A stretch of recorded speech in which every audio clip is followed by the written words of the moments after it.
Good morning, friends. This is part two on ARDS. Earlier, I had presented part one in ARDS, which covered basic pathophysiology and the management strategies.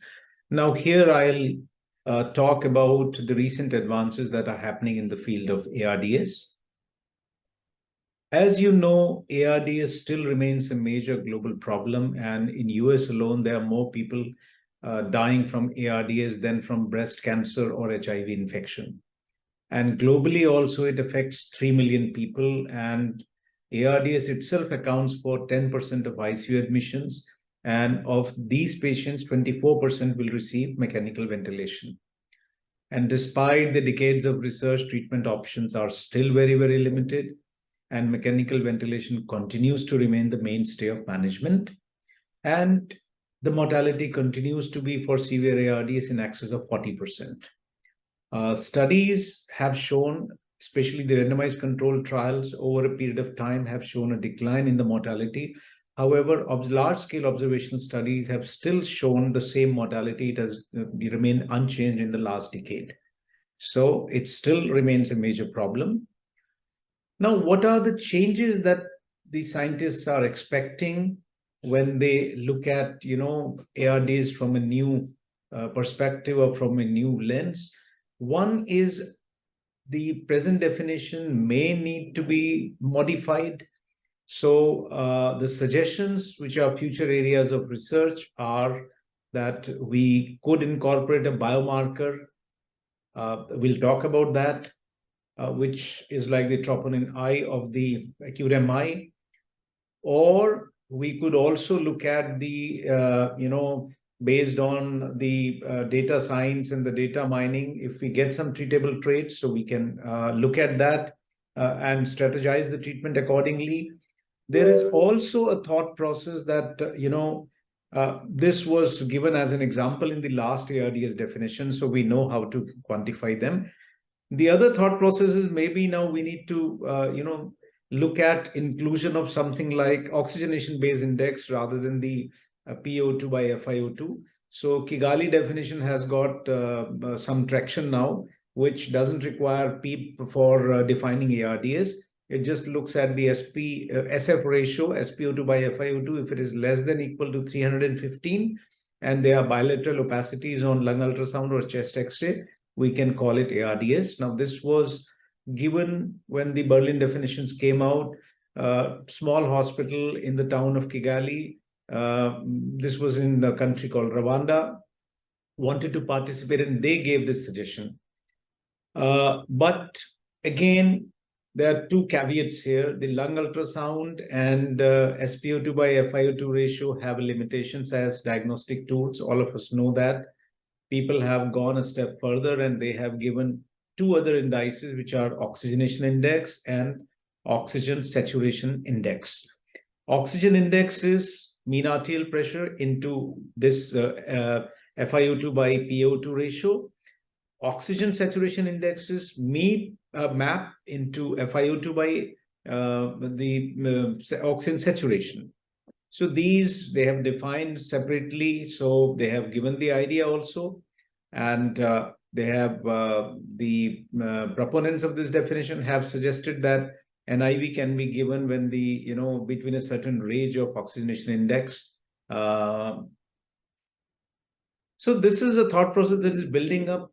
We know very well that direct injuries that causes injury to the lung directly, resulting in ARDS. Indirect injury is when it comes from non-pulmonary sources, and it affects the lungs indirectly.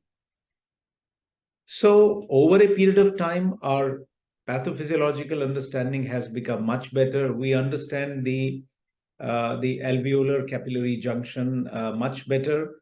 And we know that normally these air spaces are dry, and the epithelial and the endothelial junctions, the glycocalyx is intact, and the vectorial sodium and chlorine transport are working normally in the epithelium. And in the endothelium, basically there are no adhesion molecules, and white blood cells, neutrophils, etc., transit in the capillary freely. When there is mild injury, as now we classify as mild, moderate, severe, There could be edema formation in the epithelium. And as you can see, the edema formation, there could be disruption of the tight junctions, and the surfactant production is reduced.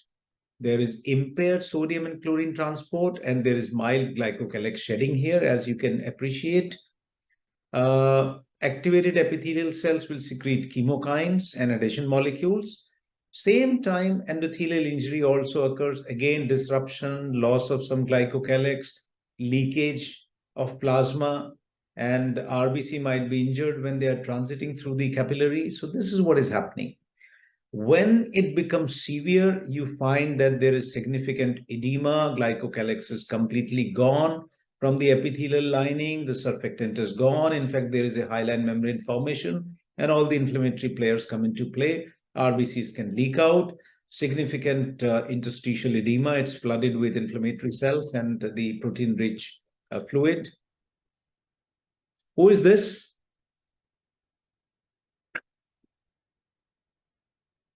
कौन था यार? कौन आया था? Record करना आपने? क्या बात है? अभी बाद में बात करेंगे हम. This is not a great matter.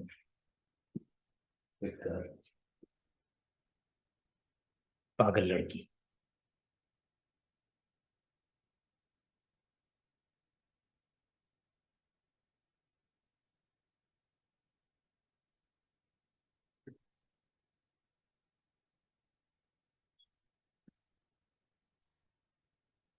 So there is significant injury to the alveolar capillary and interstitial junction.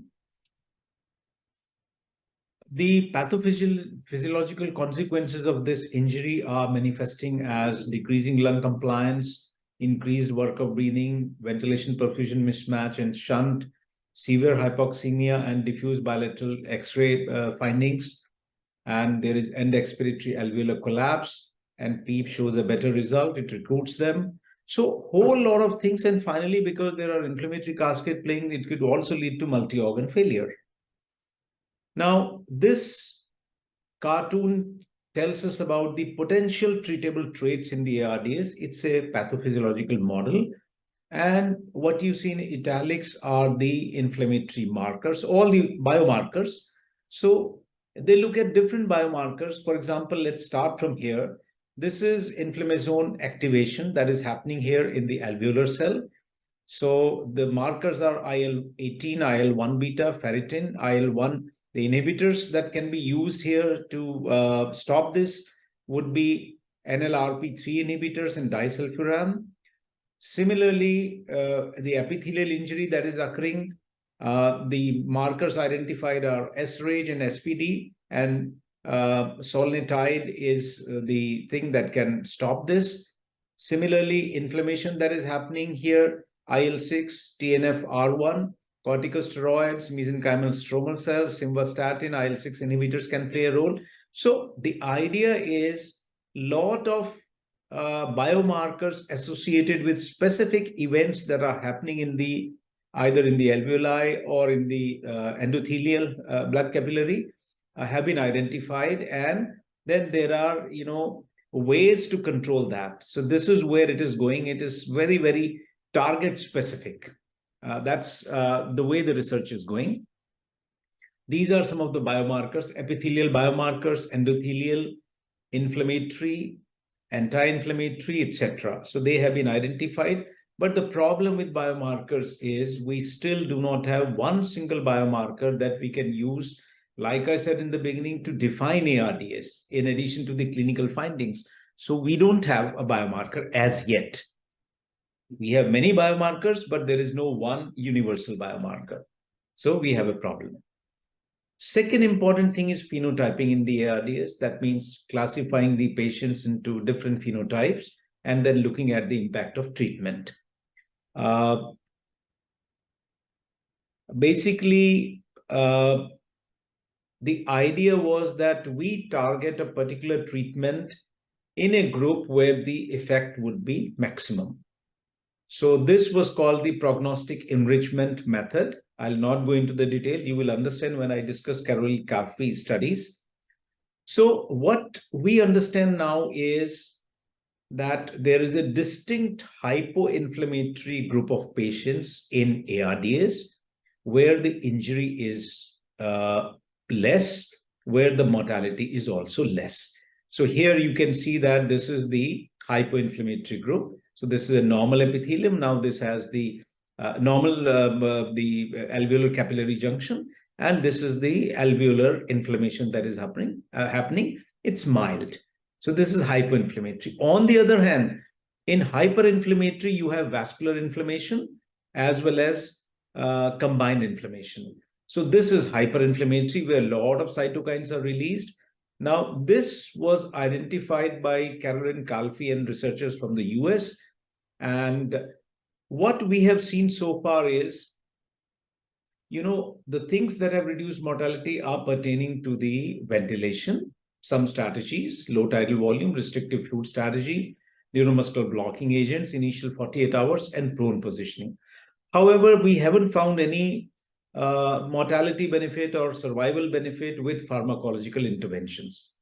And the people who are working in the phenotyping field in ARDS believe that it's because we selected a heterogeneous ARDS population, then looked at the impact. Had we been very selective, looking at a particular subset, phenotype or endotype, in ARDS, then possibly we would have got some answers. So that is the wishful thinking. So let's see what are the phenotypes. Biological phenotypes, like I said, hypoinflammatory, hyperinflammatory. Now, this group led by Calfee identified, they relooked at the ARDS studies, the previously published trials, and they looked at the published data regarding the inflammatory markers. And then they could identify two distinct groups where they were high. It was called hyperinflammatory, where there was high plasma concentration of inflammatory biomarkers like IL-6, IL-8, and TNFR1, etc. And there was higher use of vasopressors in these group of patients. The serum bicarbonate was low and protein C was also low. These patients had more prevalence of sepsis, had a higher mortality, and they were mostly on the ventilator as compared to the hypoinflammatory group. So the mortality, 90-day mortality was high. In the phenotype 2 is the hyperinflammatory group. Whether you looked at the ARMA trial or you looked at the alveoli trial, ventilator-free days were much less compared to the hypoinflammatory phenotype in both the studies. And then you look at the response of PEEP. Now here you can see that the when you looked at the high PEEP, again, in the hypoinflammatory group, there was more mortality, there were less ventilator-free days, and there were less organ-free days. Whereas in the phenotype 2, that is hyperinflammatory, the high PEEP caused reduction in mortality, and there were more ventilator-free days, and there were more organ failure-free days. So this was beneficial in the hyperinflammatory group.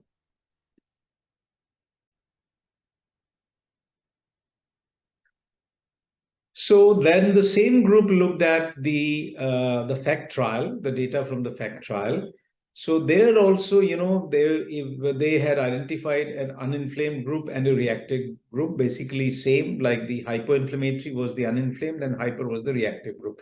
And when they saw the impact of high PEEP, now high PEEP increased the mortality if it was an uninflamed group, whereas it reduced mortality in the reactive group. Similarly, if they had a conservative strategy in the uninflamed, then the mortality was high. Whereas, if they used a liberal strategy, the mortality was lower compared to conservative, suggesting that conservative strategy was not that great in uninflamed group. Whereas the opposite was found here. That is, conservative was better in terms of mortality reduction in the hyperinflammatory or the reactive group. So possibly a generalized strategy of reducing and being conservative in fluid management is not good. it should be used only in the hyperinflammatory or the reactive group. Radiological phenotypes have also been identified. So CT has identified two distinct phenotypes: non-focal, where their lungs with diffuse and patchy loss of aeration.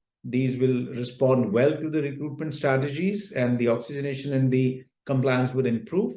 Then the focal phenotype, that is lung with predominantly dorsal inferior consolidations, they would be better responders to prone positioning.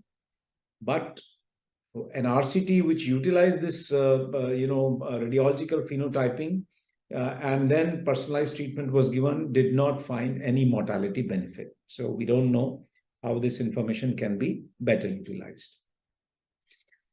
Physiological phenotypes, again, based on CT imaging data and physiological characters like shunt fraction, dead space ventilation, two different subphenotypes were identified with differential response to lung recruitment. So recruitable subphenotype was where there was more dead space, more non-inflated or less than normally inflated lung tissue on CT scan.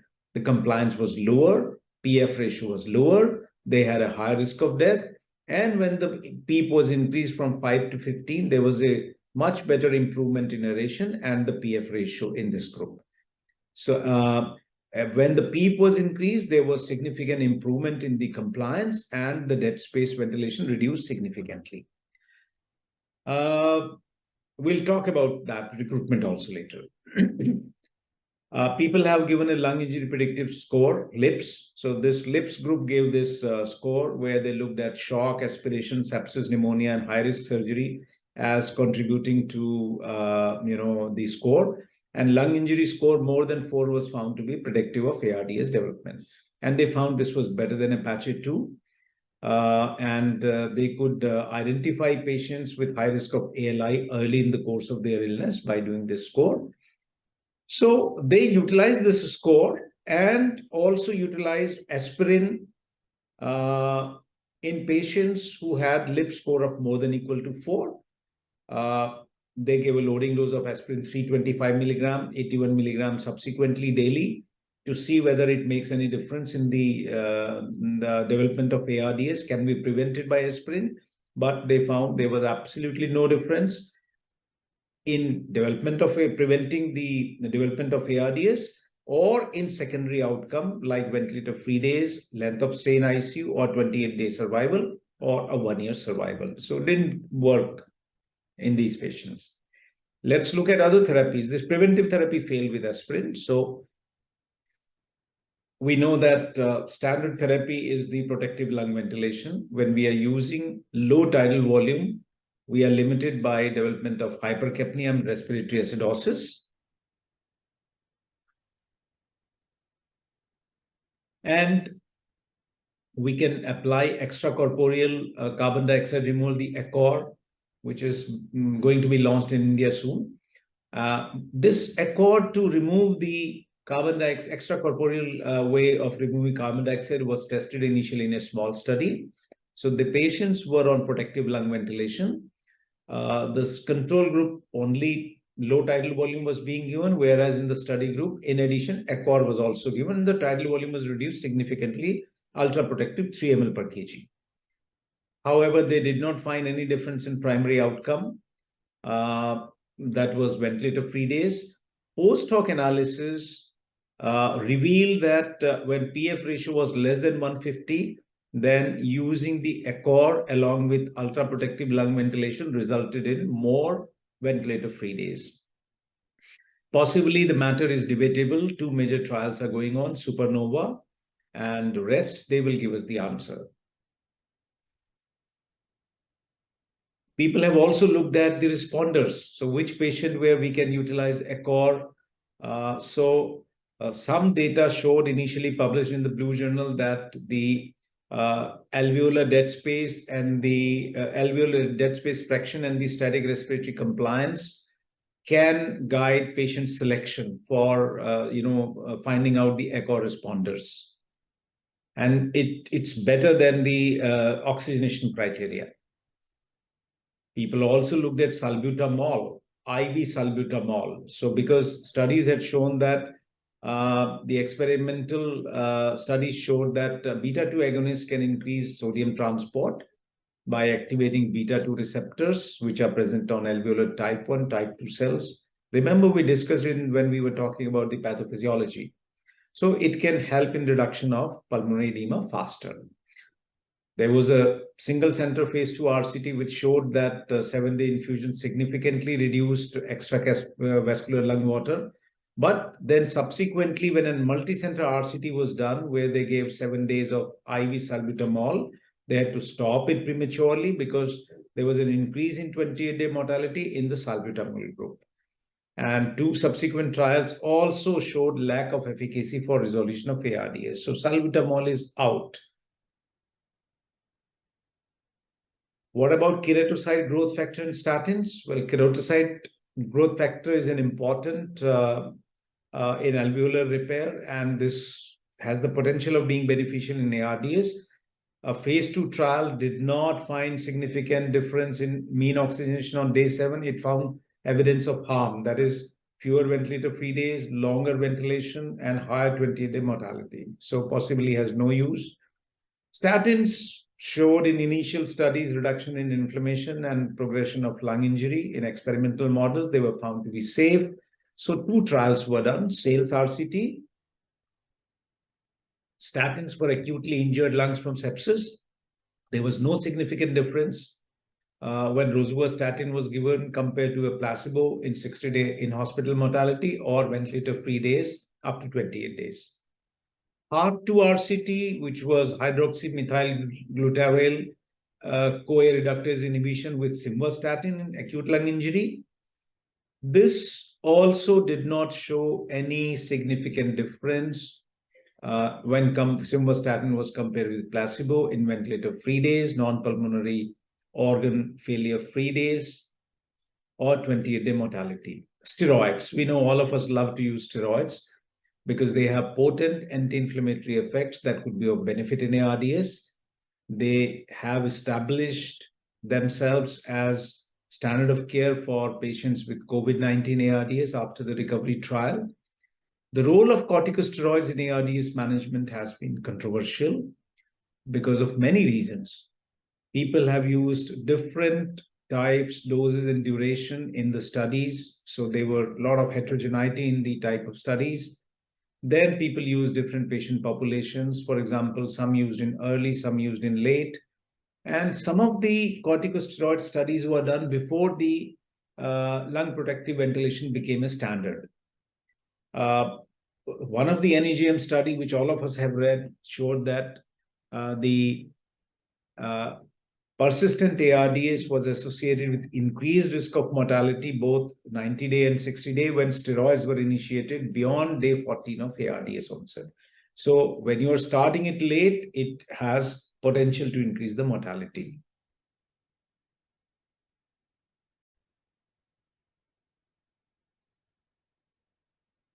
We had another trial, which was DEXA ARDS Spanish trial. This was a multi-center trial, and they had patients with moderate to severe ARDS, where the PF ratio was 200 millimeter mercury or less, and PEEP was 10 centimeter water, and they gave initially a high dose 20 milligram once daily for 5 days, then a lower dose 10 milligram once daily for 5 days. And in the dexamethasone group, there was an increase in ventilator-free days, significant increase, and a reduced 60-day mortality, which again was significant.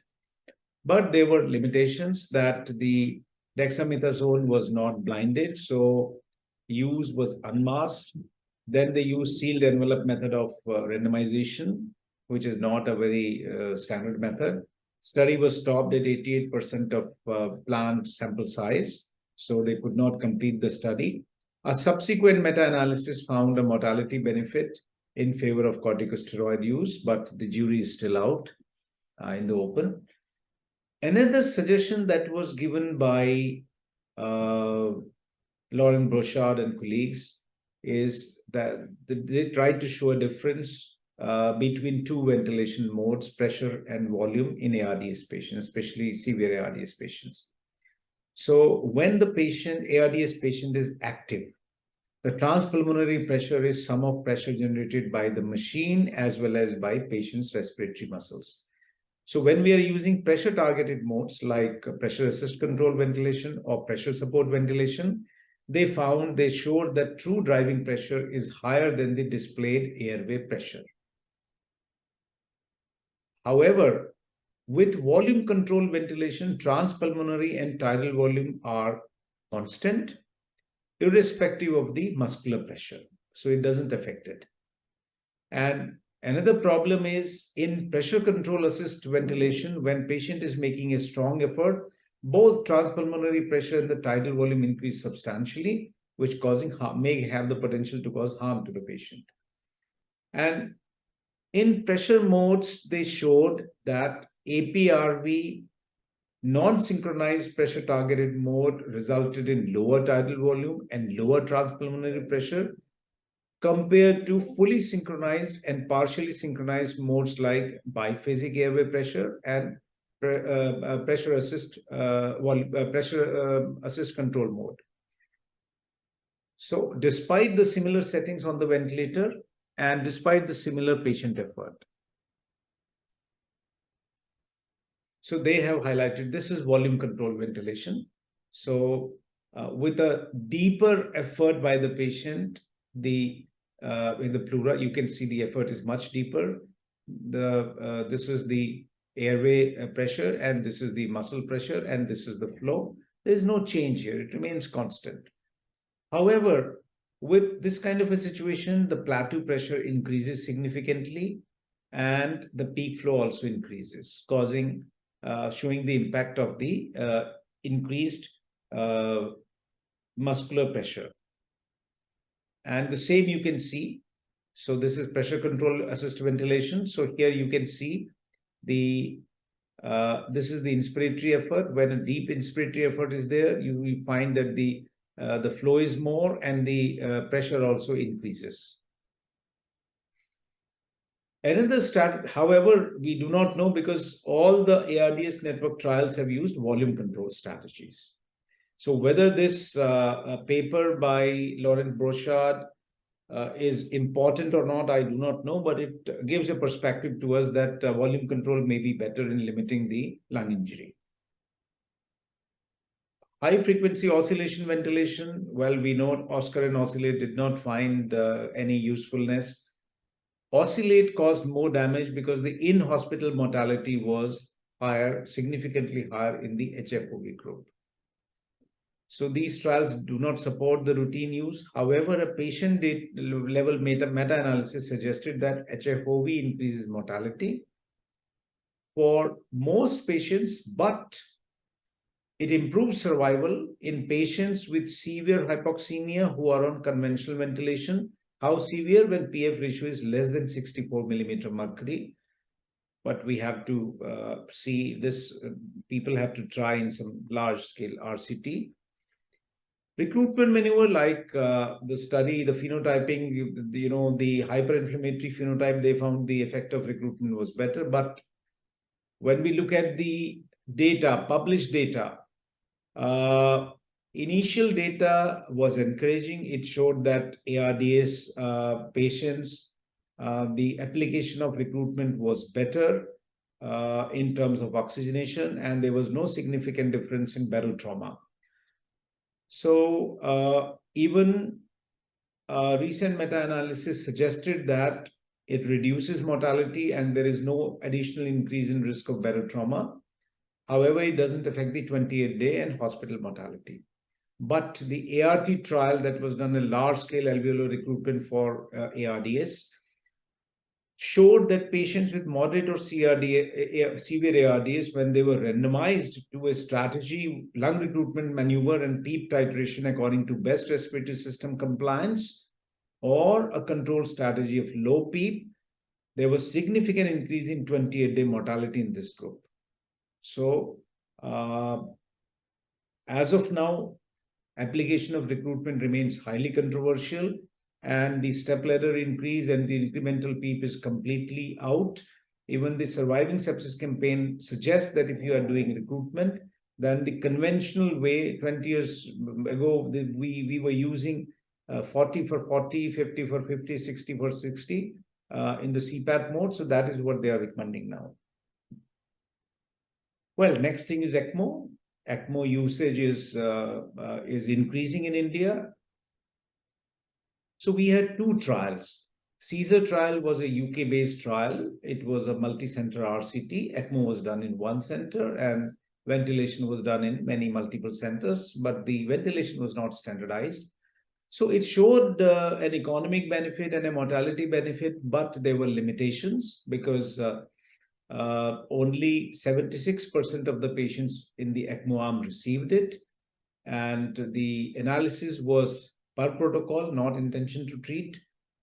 So the results were not very much appreciated, and there was a need for another better trial, which was done by the French. It was the EOLIA RCT, but again, the primary outcome of mortality did not achieve statistical significance. However, a post hoc Bayesian analysis showed high probability that early ECMO was of benefit, and there was patient data meta-analysis which looked at both the trial, included these two CSER and EOLIA trials. So they said precision of treatment was improved, statistically significant benefit in mortality at day 90 was shown in the ECMO group.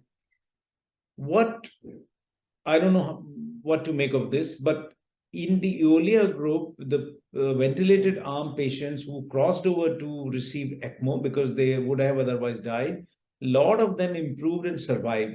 So which shows possibly we need to use this in the sicker patients who are not doing well in the conventional ventilation.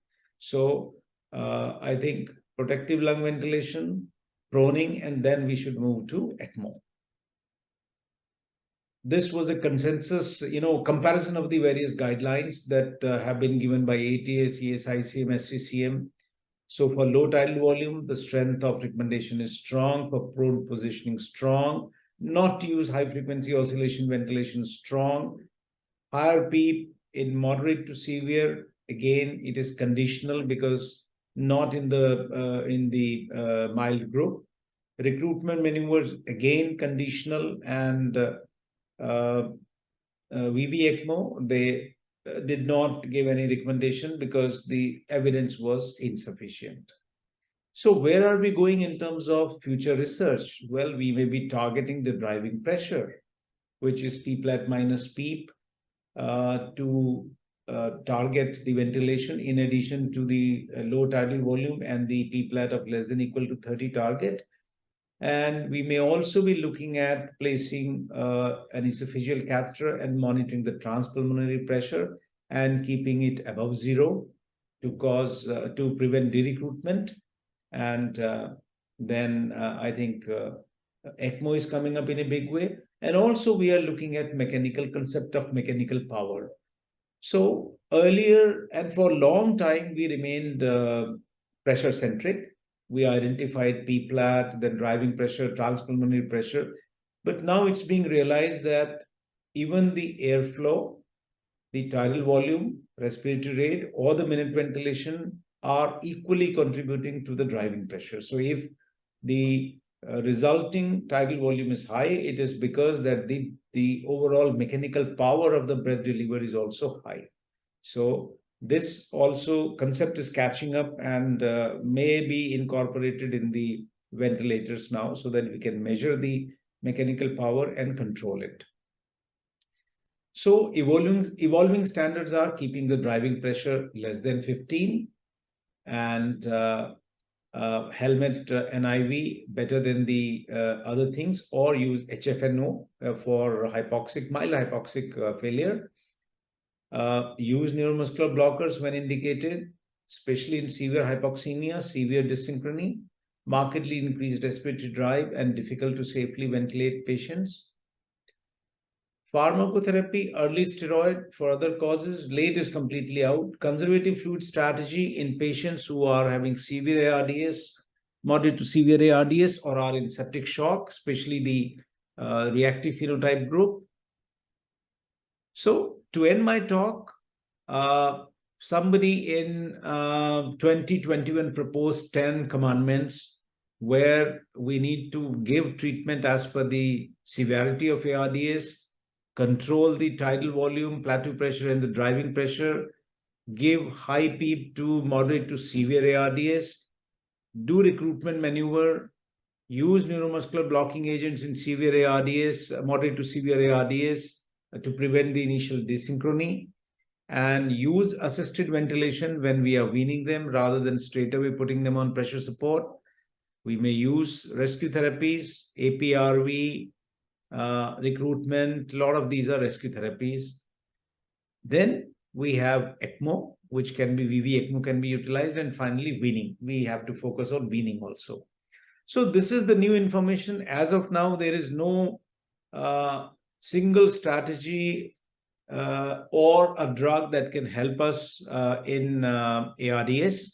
But I gave you a glimpse of which way the science is going. So possibly we will identify many more phenotypes or maybe an ideal biomarker in the next decade, and that will have impact on how we define ARDS also, and maybe change the ventilatory strategy. So we may have differential strategy in hyperreactive or hyporeactive, and be conservative in hyperreactive, and usual therapy in hypo.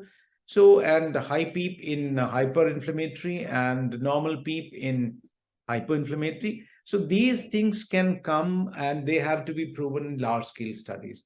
Thank you very much for your attention. I hope you enjoyed the lecture.